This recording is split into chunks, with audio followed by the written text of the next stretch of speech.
सोंगा बसले काय तो स्टॉप करायचा स्टॉप करायचं इकडे करायचं स्टॉप करायचं हा इथं स्टॉप करायचं या बाई असं फिरायचं आणि इतकी लॉक करून घ्यायचा तेव्हा खाली हा म्हणजे बॅटरीचं तेव्हा खालवर करायचं असा आणि असा बिंगतो जरा चालू राहून द्या आणि स्टॉप करून येणं लॉक करायचं एक सट वास लॉक आहे एक सेकंड अरे बाबा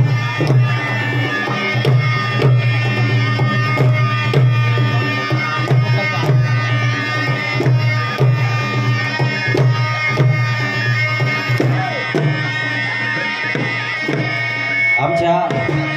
अमोल भाऊ वाघ यांना विनंती आहे की जे बाकडीची सेवा तुम्ही देताय आज उपलब्ध झाला तर बरोबर आहे अमोल भाऊ वाघ